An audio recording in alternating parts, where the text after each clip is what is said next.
Damn it. I'm gonna lose my mind. The movie's freaking excellent. I can't think straight.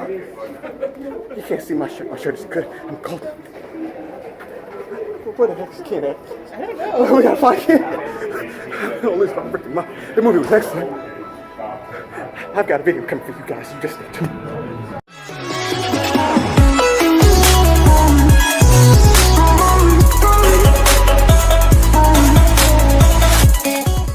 What's going on, everybody? It's your boy One Soul, and today I'm going in and talking about the new Spider-Man Homecoming movie I just saw last night.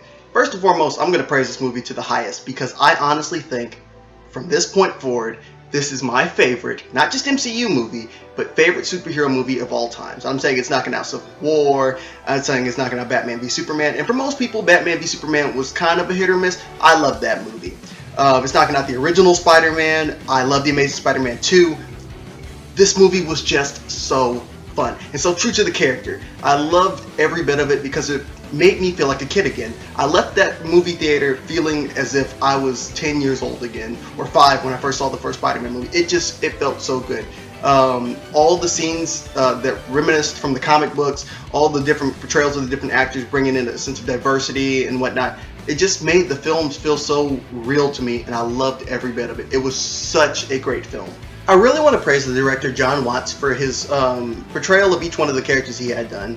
The thing that I liked the most about it was the fact that he made sure each one of his characters kind of took on different archetypes from like John Hughes films, which really added a sense of diversity to each one of the characters. Adding that sense of John Hughes feel to the entirety of the movie, honestly, coupled with a sense of nostalgia, just made the movie an even greater experience as a whole. When you go into the movie, you're looking to see an extension of the MCU, and I'm thinking, no, that's not really the case. What you're getting is a movie that's, in all of its entirety, just a incredible Spider-Man film that could sit standalone or as a greater whole. And I think that's coupled with the fact that because you have characters and ideas from the previous movies put in, but you have the Sony input and whatnot, they combined it together in that whole melding pot and made an incredible film. And a lot of people griped and thought that this movie was going to be oversaturated with a lot of Iron Man and whatnot. It wasn't. Because Iron Man or Tony Stark or Robert Downey Jr.'s character was in the movie for a really small amount, and I really appreciated that because he came in only in times when he was needed. He wasn't overused, and that was so great to me. Michael Keaton's portrayal of the Vulture was spectacular. And I don't even want to just say it was because he's familiar with this type of role, but I want to say it's because he really looked like the character at times, and then he also made sure to add a sense of uniqueness to the character. He was intimidating, he was funny, he was lighthearted at times, he was harsh. He brought a sense of what I want the Vulture to be when I read the comic books. It was such a great experience. And then coupled with the idea that how they depicted the suit and how they depicted his vulture wings or whatnot, made the character menacing, and I like that aspect of it because a lot of the portrayals of Peter Parker's villains from the past Sony Spider-Man movies weren't all that great. I'll give the Green Goblin's portrayal by William Dafoe as a pretty good depiction of the Green Goblin, and I see what they were trying to do with Electro in The Amazing Spider-Man 2, and I kind of like that depiction. Sometimes I do, sometimes I don't. But I think that they found a great middle ground here by using Michael Keaton as an asset to play the Vulture in this film. I think he brought something really unique to the character, and I think that really adds to the film as a whole.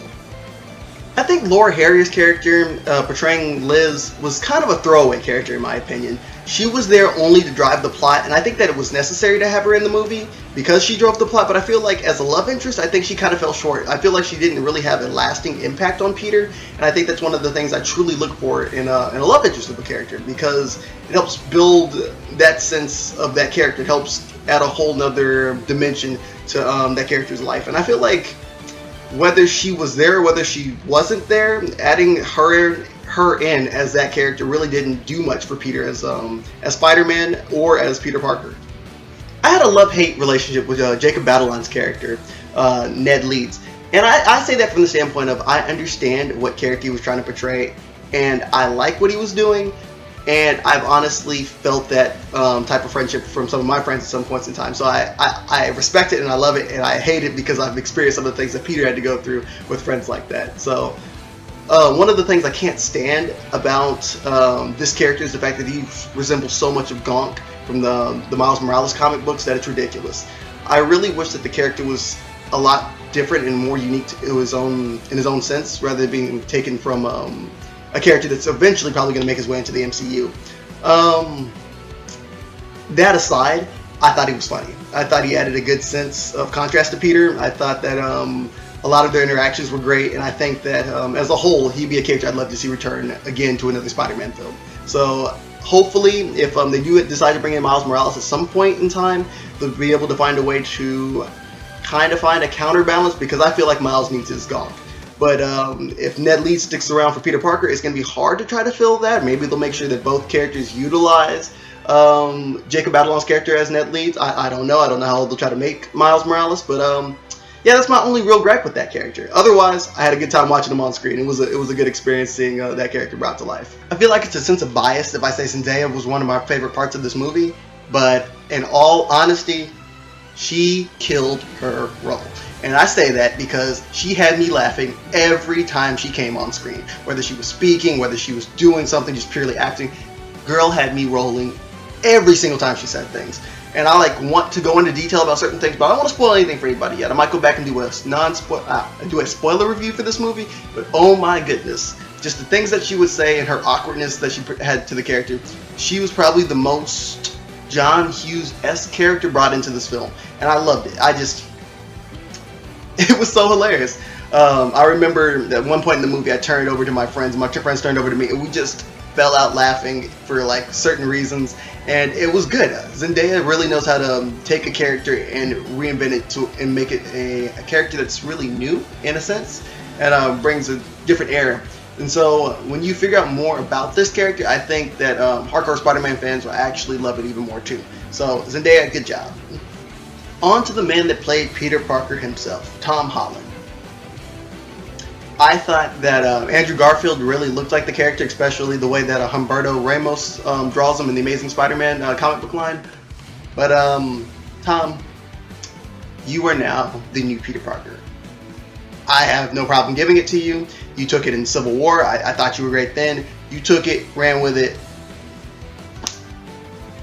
I can't praise you enough. I can't praise Tom Holland's portrayal of Peter Parker and Spider-Man enough. He was witty, he was funny, he brought a lot of emotion to the character, he was relatable in the way that he would do things, his acting was on point, everything he did was excellent. And I feel like all I'm doing is praising this movie, but I honestly took a lot of time out to think what I could do to actually give the movie a little bit more sense of criticism. And in my personal opinion, I won't say the movie was flawless, but I'm having trouble finding the flaws. That's all I can say. In all honesty, I think that Tom Holland really glued all of these characters together. He made this movie. I don't know from any of the other actors that I've seen in anything else, I don't think anybody else could have nailed this role as great as he did. And I'm super happy about that, because Sony really needed a win, and especially with the things that were going on behind the scenes between Disney's Marvel and Sony, they didn't know what they wanted to do. And I think because this film is such a success, at least for now it is, it's with its high score from last time I checked, it being a 92 on Rotten Tomatoes, and it's just being critically acclaimed by other sources right now. I think that this could really push and actually make Sony do a lot more with Marvel, or with Disney's Marvel, and I think that would actually expand their universe, because Spider-Man is their Batman per se.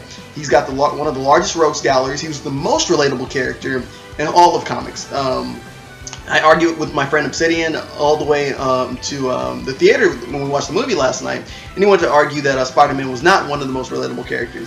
And when we left the theater, I think a lot of opinions were swayed, because when you look at the character and you see that some of the things that he went through, he doesn't just embody, okay, he went to high school and whatnot, he was that high school, he brings out the kid in us, and you watch this character struggle.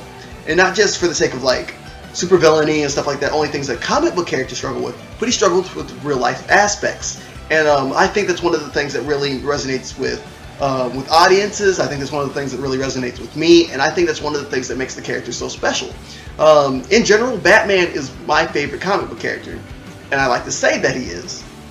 But in all actuality, I think Spider-Man has always been my favorite character. I grew up with Spider-Man, went to Spider-Man pajamas, had all the action figures as a kid. It wasn't until I was older that I got involved with Batman, but I loved Spider-Man because I related to him. I related to him so much on so many levels. I struggled with things. I dealt with bullies. School was a big thing with my life, and I wanted to go on and do bigger and better things. I wanted more out of life. As with Batman, though, it was a sense of taking a hero that has suffered a tragedy and showing that without superpowers, you can still become something spectacular. But I think Spider-Man really embodies what it's like to actually have a sense of morals that are more relatable, actually dealing with real world problems, dealing with poverty, dealing with relationships, dealing with people and jobs and whatnot. It's a struggle, and I think that it's something that's super relatable. I'm going through that now, even now, dealing with my YouTube channel, and I felt that with some of the themes and stuff that they were trying to hit in this movie, I feel like I can relate to that so well. For instance, how Peter really wanted to join the Avengers and wanted the Avengers to be really the thing that he went into, almost taking into account that he would no longer even want to consider the thought of finishing high school and going straight on to becoming an Avenger, like a lot of NBA players did back in the day, where they would skip college and go straight into the NBA. He wanted that sense of, not necessarily fame, but he wanted to play in the big leagues. And I know what that's like, because I've always wanted to skip steps and be great. But with like YouTube, I'm over here working from the ground up, and it's been a struggle too.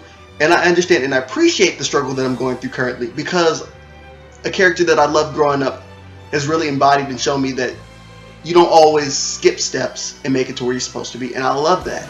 I love that so much. And I think that as a whole, Tom Holland really provided that as Spider-Man. And there are so many homages, there are so many scenes in general that really draw back to the comic books, and a lot of the comic books really hit that nail on the head. I don't know how many of you guys are hardcore comic book lovers that are watching my channel, but there is a scene that's paid an homage to from issue 33, if I'm not mistaken, of the original Amazing Spider-Man. And when you see that scene, oh my goodness. I remember turning to my left and tapping on my friend and being like, "It's that scene! It's that scene!" And it was so great, and they executed it so well. I'm super passionate about it. I am super passionate about it. I counted last night when I watched that film. I'm pretty sure I nerdgasmed about 9 times. Every time I challenged that movie to make me gasp or like feel like this movie couldn't get any better, it hit me again. And it hit me again, and I just... Seldomly do I ever want to go back and watch a film over again in the theater, only because I feel like it's lost a little bit of its magic once I've seen it the first time. I honestly want to go back and watch this film again. This film was great because it brought in a sense of diversity. It was comedic. It was relatable. It was almost like they ripped Spider-Man off the comic book page. He was animated. In terms of his performance, all the characters were great. The story was great. It didn't feel like a rehashing of an old Spider-Man film. I can't praise it enough. It was freaking spectacular. Amazing. It was a great homecoming, bringing back a character that always belonged with these other powerhouses. And it was great seeing, because I think I forgot to mention this, the mentorship that the Robert Downey Jr.'s Iron Man gave to Peter Parker felt so real. It didn't feel cheesy in any sense, and I think that the way that they executed it was flawless. It was great. Oh man, I love this movie. I love this movie. I want more of Tom Holland Spider-Man. I want to see more. Oh, and before I forget, Easter eggs galore. Oh my goodness, this movie had so many Easter eggs. I thought it was April. I thought it was freaking April, and I was going out looking for chocolate. There were so many Easter eggs. Hardcore Spider-Man fans would love this film. Hardcore MCU fans would love this film. And even just casual moviegoers love this film.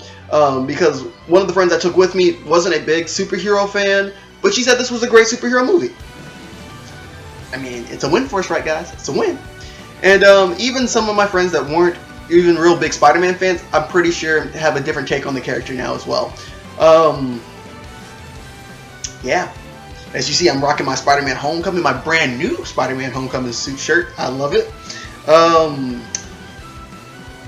gonna honor this shirt by probably wearing the heck out of it now. I think I'm rambling at this point, but I'm trying to find new ways to just praise this movie. So if you haven't seen this movie yet, check it out. I definitely recommend it to everybody. Everybody, please go see this movie.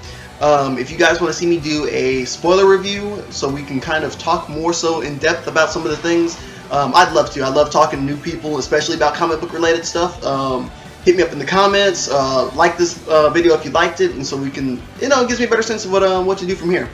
Oh yeah, and subscribe if you're new. I'm trying to build a following, try to meet new people, and try to grow my passion of actually talking with people and all things nerdom, geekdom, and all things pop culture. So I love every bit of this. I love you guys for checking me out, and I definitely appreciate it. And like I said again, please go check out Spider-Man Homecoming. If I had to rate this movie, give it a set of stars or whatever, 9.5. I want to give it a 10, but I gotta see some more movies first. So 9.5 stars out of 10. That's super impressive. So for all things nerddom, geekdom, and all things pop culture, keep it here at your boy One Soul. Peace.